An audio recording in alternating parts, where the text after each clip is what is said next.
लेकिन ये ट्रम्प साहब ने एकाएक मुंह खोला काफी समय के बाद, तो अच्छा नहीं बोला है, और वो भी भारत पे। अभी तक तो चुपचाप ही बैठे थे। हाँ, ये पहली बार ऐसा हुआ है कि मेरे ख्याल से 7-8 जुलाई के बाद ट्रंप का स्टेटमेंट आया। लगभग 20 दिनों बाद ट्रंप ने स्टेटमेंट दिया, और स्टेटमेंट में क्या कुछ कहा है वो समझ लीजिए कि भारत के साथ उन्होंने कहा अभी तक डील पूरी नहीं हुई। थैंक यू जी, हमें पता था, आपने बता दिया, नहीं तो हम तो मान रहे थे कि हो गई है। तो ये नया क्या था, नए 2 चीज़ें थी। बोले कि मित्र होने के बावजूद भारत में काफ़ी ज़्यादा टैरिफ है, भारत हमारे ऊपर काफ़ी ज़्यादा, मतलब भारत में जो भी अमेरिका भारत में एक्सपोर्ट करता है, यानी कि हम जो इंपोर्ट करते हैं उन पे हम टैरिफ लगाते हैं, जैसे गाड़ियों पे, ये बाकी सारी चीज़ों पे जो आ रहा है उस पर हम बहुत पैसा वसूल करते हैं। तो अमेरिका एक्सपोर्ट करना चाहता तो उनके लिए एक्सपोर्ट महंगा हो जाता है। ऐसे में उनको कहा कि अगर ऐसा हुआ, डील नहीं हुई, तो हम 25% टैरिफ लगा सकते हैं।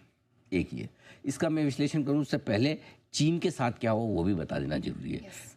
स्टॉकहोम में 2 दिनों की जो बैठक चल रही थी चीन की, वो खत्म हो चुकी है, डील नहीं हुई। सेम जैसा एक्चुअली भारत और चीन का लगभग सेम डील पैटर्न चल रहा है, लंबे समय से बातचीत हो नहीं रहा फाइनल दोनों। लेकिन इस बीच जो इम्पोर्टेंट चीज़ है, सीधे 90 दिन तक दोनों डेडलाइन बढ़ाने को, ये दिस इज सरप्राइजिंग कि सीधा चीन के साथ 90 दिन तक और बातचीत। इसका मतलब ये कि कुछ तो ऐसे मुद्दे हैं जो बहुत जल्दी नहीं सुलझ रहे हैं। हमारी भी डील की शुरुआत ऐसी हुई थी कि हम सबसे पहले करने वाले हैं, ऐसा लगा, हम बहुत प्रोएक्टिवली गए, लेकिन ऐसा लगा कुछ न कुछ चीज़ें ऐसी जिसमें पैच फंसा हुआ है। जो पुरानी डेडलाइन थी वो 1 जुलाई की, वो हम मीट नहीं कर पाए। उसके बाद 1 अगस्त की, 8 जुलाई की, 9 जुलाई की, उसके बाद 1 अगस्त की आई, वो भी अब तक होने की कोई चांस दिख नहीं रहा, क्योंकि अभी तो अगस्त में उनका डेलीगेशन आएगा अमेरिका का, ठीक है। सो मेरे ख्याल से चीन और भारत 2 देश ऐसे हैं जिनके साथ अमेरिका कर नहीं पा रहा है, और दोनों ही बड़े देश हैं, करेक्ट है ना। दोनों ही मतलब टॉप 5 में आते हैं, पॉपुलेशन के लिहाज से बड़े हैं, मार्केट के लिहाज से बड़े हैं अमेरिका के लिए। सो कहीं न कहीं ऐसा है कि मुश्किल तो है। जहाँ तक अब सवाल है इसके असर का, क्या ट्रंप की धमकी से बाजार गिर सकते हैं। लंबे समय बाद उन्होंने मुंह खोला है, और मुझे लगता है कि 1 अगस्त की डेडलाइन के पहले थोड़ा सा दबाव बनाने की कोशिश ट्रंप कर रहे हैं कि भारत पर भी दबाव बनाया जाए। मुझे नहीं लगता कि इस धमकी का कोई खास असर पड़ेगा। अच्छा, अगर उनको, जिनको वो गंदा बोलना होता है वो गंदा ही बोलते हैं। जैसे मेक्सिको, कनाडा वगैरह को तो गांठते ही नहीं है, बिल्कुल ही मतलब गाली गलौच वाली भाषा में बात कर लेते हैं, ठीक है। जिन पे टैरिफ लगाना होता है बिना कोई ऐसी बात की लगा भी देते हैं, जैसे कि आपने यूरोपियन यूनियन पर देखा, कई और देशों पर देखा, राइट। लेकिन जहाँ पर उन्हें लगता है कि नहीं सेंसिटिव है, वहाँ पर वो सिर्फ दबाव बनाने की कोशिश कर रहे हैं। तो पहली चीज़ तो क्लियर कट है कि वो हमें दोस्त भी मान रहे हैं, साफ कह रहे हैं भारत अच्छा दोस्त है।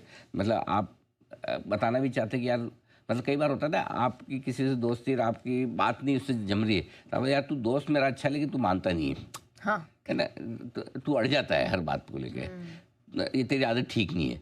इसका मतलब नहीं कि वो एक चीज़ से आप दोस्ती तोड़ देंगे, और कोई दूसरी चीज़, इसका मतलब ये होता है कि कोई आप ऐसा काम नहीं करेंगे जिससे दोस्ती टूट जाए। अगर आप कुछ भला बुरा कह रहे हैं लेकिन साथ में दोस्ती का हवाला दे रहे हैं, तो इसका मतलब यही हुआ कि आप उसे प्रोटेक्ट करना चाहते हैं। हाँ, मतलब मैं अपना जो है रजिस्टर करवा रहा हूँ, देखिए यार मैं प्रसन्न नहीं हूँ इस बात से, लेकिन ठीक है यार, अब तेरी हर बात पसंद आए वो भी जरूरी नहीं है। तो दोस्ती तो अपनी रहेगी, लेकिन यार तू मेरी दोस्ती का फ़ायदा उठा रहा ना जाए, इस समथिंग लाइक तू गलत फ़ायदा उठा रहा वैसा। तो वो इसलिए इसको ज़्यादा सीरियसली लेना नहीं है। दूसरा है कि अब चीन जैसे के साथ में अगर वो 90 दिन की डेडलाइन बढ़ा देते हैं, तो हमारे साथ क्यों नहीं बढ़ सकती भाई। हमारे साथ तो एक्चुअली देखा जाए तो हमारे साथ तो पहले ही बढ़ा दी। जब वो कह रहे हैं कि अगस्त में उनका डेलीगेशन आएगा, तो 1 अगस्त की डेडलाइन की तो कोई बात ही नहीं, हमारे लिए तो एक तरह से ऑलरेडी एक्सटेंड हो गई। तो मेरा ये समझना है कि हर एक बड़े देश के साथ उनके लिए डील करना कोई आसान काम है नहीं, मुश्किल हो रहा है उनके लिए, है ना।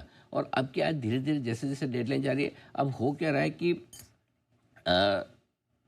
अमेरिका भी मान के चल रहा है कि जो कुछ टैरिफ को लेकर बुरा होना था वो हो गया, अब इससे ज़्यादा बुरा होगा नहीं।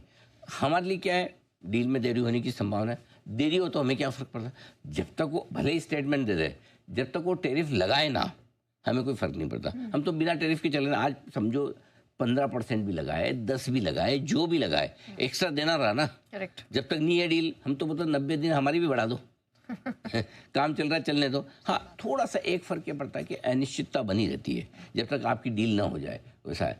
तो बाकी तो ठीक है, अगर आपको बहुत मन हो कि ट्रम्प साहब को देखने सुनने का, पेश कर देते हैं। आइए देखो क्या कहा, सुनो आप। India is preparing to face higher U.S. tariffs between 20 and 25%. Yeah, I think so. India has been a good friend, but India has charged basically more tariffs than almost any other country. You know that, right? Over the years. But now I'm in charge, and you just can't do that.